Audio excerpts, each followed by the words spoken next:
FTP நேயர்களுக்கு வணக்கம். 2026 தேர்தலுக்கான மாவட்ட வாரியான கள நிலவரங்களை நாம் தொடர்ந்து பார்த்து வருகிறோம். அந்த வரிசையில் இப்போது நாம் பார்க்க இருக்கும் மாவட்டமானது திருப்பத்தூர் மாவட்டம். இந்த மாவட்டத்தில் இருக்கக்கூடிய கள நிலவரம், வெற்றி வாய்ப்பு பற்றி பேச நம்மோடு வம்சி அவர்கள் இணைந்திருக்கிறார். வணக்கம். சதீஷ். திருப்பத்தூர் மாவட்டத்தில் எவ்வாறு இருக்கிறது கள நிலவரம்? திருப்பத்தூர் மாவட்டத்தை பொறுத்தவரை இங்க 4 சட்டமன்ற தொகுதிகள் இருக்கு. வாணியம்பாடி, ஆம்பூர், ஜோலார்பேட்டை, திருப்பத்தூர் சட்டமன்றம். ஃபர்ஸ்ட் வாணியம்பாடி சட்டமன்ற தொகுதி. வாணியம்பாடி சட்டமன்ற தொகுதியை பொறுத்தவரை இவங்க கடந்த முறை இங்க செந்தில்குமார் அதிமுக வேட்பாளர் வெற்றி பெற்றிருக்கார். 47% ஓட்டு எடுத்து வெற்றி பெற்றிருக்கார். அவர் எடுத்து ஐயுஎம்எல், இந்திய யூனியன் முஸ்லீம் லீக் கண்டெஸ்ட் பண்ணாங்க. அவங்க 44% ஓட்டு எடுத்திருக்காங்க. நாம் தமிழர் அவங்க ஒரு 11,000 ஓட்டு எடுத்திருக்காங்க. அப்புறம் எம்ஐஎம் இவங்கெல்லாம் ஓசி கட்சி கூட இங்க 1000 ஓட்டு எடுத்திருக்காங்க.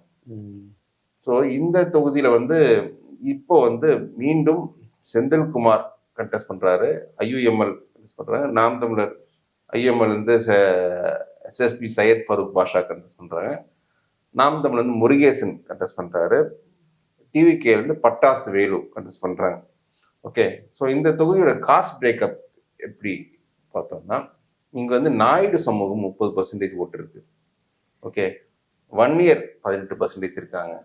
முதலியார் 10% இருக்காங்க. முஸ்லிம் 8% இருக்காங்க. யாதவர் 2% இருக்காங்க.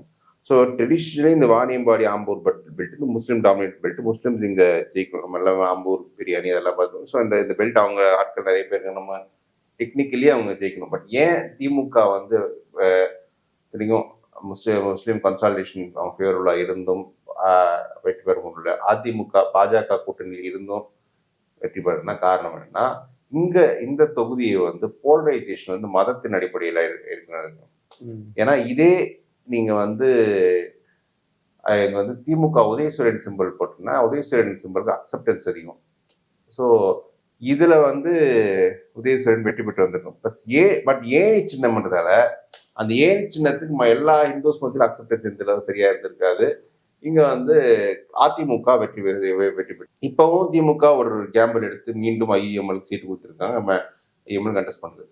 பட் ஒரு பெரிய டிஃபரன்ஸ் இங்க என்னன்னா, இங்க தேமுதிக நிற்கிறது பெரிய டிஃபரன்ஸ், கூட்டணியில் இருக்கிறது பெரிய டிஃபரன்ஸ். ஏன்னா தேமுதிக நாயுடு சமூகத்துக்கு நல்ல க்ரௌட் இருக்கு. அவங்க நான் 30% நாயுடு ஓட்டிங் இருக்கிறது. தேமுதிக கூட்டணி திமுக பெரிய வேல்யூ இருக்கும். முன்னாடி நாயுடு ஓட்டு அதிகப்படியாக திமுக வந்திருக்கலாம். பட் இப்போ இந்த மாதிரி கூடுதலாக வரதுக்கு வாய்ப்பு இருக்கு. ஸோ கொஞ்சம் ஃபைட் இன்னும் கொஞ்சம் க்ளோஸா போக வாய்ப்பு நிறைய இருக்கு. இவங்க கரெக்டா அந்த ஐயுஎம்எல் கரெக்டா அந்த கேம்பெயின் பண்ணி ஃபுல்லா இது பண்ணா க்ளோஸா போகும். என்னை பொறுத்தவரை நான் ஐயுஎம்எலுக்கு ஒரு சின்ன எட்ஜ் நான் இந்த தொகுதியில் நான் கொடுப்பேன். அடுத்து ஆம்பூர் சட்டமன்ற தொகுதி. ஆம்பூர் சட்டமன்ற தொகுதியை பொறுத்தவரை இது திமுக தொடர்ந்து 2 மணி ஜெயிச்ச தொகுதி. இங்க திமுகவை சேர்ந்த ஏசி விஸ்வநாதன் தான் 2021 வெற்றி பெற்று 50% ஓட்டு எடுத்துட்டு அவருக்கு எதிராக அதிமுக அங்க ஒரு இஸ்லாமிய வேட்பாளர் போட்டு நாசர் முகமது அவங்க 40% ஓட்டு எடுத்தாங்க. அப்புறம் நாம் தமிழர் மஹாருனிஷா அவங்க ஒரு இன்னொரு முஸ்லீம் வேட்பாளர் அவங்க ஒரு 10,000 ஓட்டு எடுத்திருக்காங்க. அப்புறம் எஸ்டிபிஐ போராட்டி கண்டெஸ்ட் பண்ணி அவங்க ஒரு 1800 ஓட்டு எடுத்திருக்காங்க. இப்போ இங்க பார்த்தோம்னா வில்வநாதன் அதிமுக ஆர் வெங்கடேசன் கண்டெஸ்ட் பண்றாரு. நாம் தமிழர் ஒரு முஸ்லீம் வேட்பாளர் பிசியா தௌஃபிக் ஒரு முஸ்லீம் வேட்பாளர் கண்டெஸ்ட் பண்றாங்க. தாவேக்கால ஒரு இம்தியாஸ் வேட்பாளர் கண்டெஸ்ட் பண்றாங்க. ஸோ திமுகவுக்கு ஒரு டென்ட் ஏற்படுத்த முடியும்னு 2 பேர் ட்ரை பண்றாங்க. பட் திமுக 50% இருக்கு. நீங்க இதே ஏசி வில்வநாதன் 19 இடைத்தேர்தலில் 55% எடுக்கிறாரு. 50% தொடர்ந்து 2 வாட்டி எடுத்திருக்காரு. இந்த தொகுதியில் சோசியல் பேக்கப் எப்படி பார்த்தோம்னா, இங்கேயும் நாயுடு கம்யூனிட்டி இங்க லார்ஜா இருக்காங்க. 28% இருக்காங்க. வன்னியர் 20% இருக்காங்க. வாணியம்பாடியோட வன்னியர் பாப்புலேஷன் இங்க அதிகம். முஸ்லிம்ஸ் 10%, வாணியம்பாடியோட முஸ்லிமும் கொஞ்சம் அதிகம். முதலியார் 7%, பறையார் 7%. ஸோ அந்த Muslims overwhelming consolidation, Naidu consolidation பறையர்ல திமுக கொஞ்சம் இங்க மீண்டும் வெற்றி பெறக்கூடிய சூழல் தான் இப்போது இருக்குன்னு நான் ஃபீல் பண்றேன். அடுத்து ஜோலார்பேட்டை சட்டமன்ற தொகுதி. ஜோலார்பேட்டை சட்டமன்ற தொகுதி வந்து திமுக கடந்த முறை வெற்றி பெற்றது. அதற்கு முன்னாடி இது தொடர்ந்து 2 முறை முன்னாள் அமைச்சர் கே.சி. வீரமணி வெற்றி.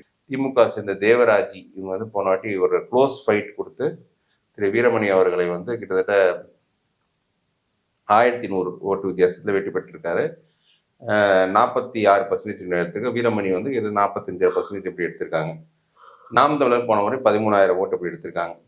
இந்த முறை திமுக வந்து வேட்பாளர் மாத்திருக்காங்க. கவிதா தண்டபாணின்னு ஒரு வேட்பாளர் போட்டிருக்காங்க. அவங்க கொஞ்சம் ஒர்க் பண்ணிட்டு இருக்காங்க, லேடி வேட்பாளர். பட் வீரமணியும் போன தடவை மிஸ் பண்ணது இந்த வாட்டி வெற்றி பெறணும் அவர் கொஞ்சம் ஸ்ட்ராங்காக நிற்காரு. நாம் தமிழர் வந்து சசிகலா, டிவிகே முனிசாமி இருக்காங்க. இங்க இந்த தொகுதி பார்த்தோன்னா எங்கேயும் நாயுடு இங்க அதிகமா இருக்கு. 35% நாயுடு பாப்புலேஷன் இருக்கு. வன்னியர் 20% இருக்காங்க. முதலியார் 18% இருக்காங்க. ஆதி திராவிடர் 13%, கிறிஸ்டின் 13% இருக்காங்க. இங்க பார்லிமெண்ட் செக்மெண்ட் வைஸ் பார்த்தோன்னா இது வந்து திருவண்ணாமலை பார்லிமெண்ட்ல வரும் இந்த தொகுதி.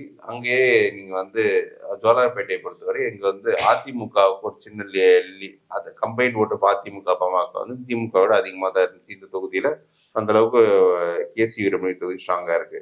பட் திமுகவோட ஒரு பிளஸ் இங்க என்னன்னா, இப்போ தேமுதிக ஒரு கூட்டணி பெரிய வேல்யூ ஆடிங்க கொடுக்குமா என்பதுதான் பெரிய நம்ம செக் பண்ணி பார்க்கணும். கே.சி. வீரமணி வந்து தேமுதிக இல்லாமலே ஓரளவுக்கு ஓட்டு எடுக்கக்கூடிய கெப்பாசிட்டி உள்ள நபர் தான் அது. ஏன்னா அந்த அளவுக்கு ஒரு ஸ்ட்ராங் கிளவுட் உள்ள ஒரு எக்ஸ்மினிஸ்டர் அவர்.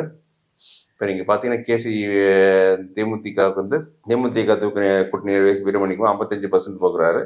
ஸோ ஓரளவுக்கு இவருக்கே இண்டிவிஜுவல் கிளவுட் அப்படி இருக்கிறதால இந்த தொகுதியில வந்து நான் வீரமணி மீண்டும் வெற்றி பெறக்கூடிய சூழல் தான். அவங்க 2021 தோத்து போன வீரமணி இந்த மாதிரி வெற்றி பெற்றுவார் தான் நான் நினைக்கிறேன். திருப்பத்தூர் சட்டமன்ற தொகுதியை பொறுத்து கடந்த 2 முறை திமுகவை சேர்ந்த நல்ல தம்பி வெற்றி பெற்றிருக்காரு.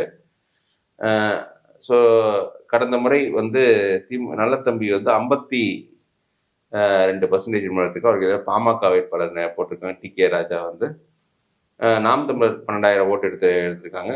அமமுக இங்க 2,000 ஓட்டு எடுத்திருக்காங்க. இந்த முறை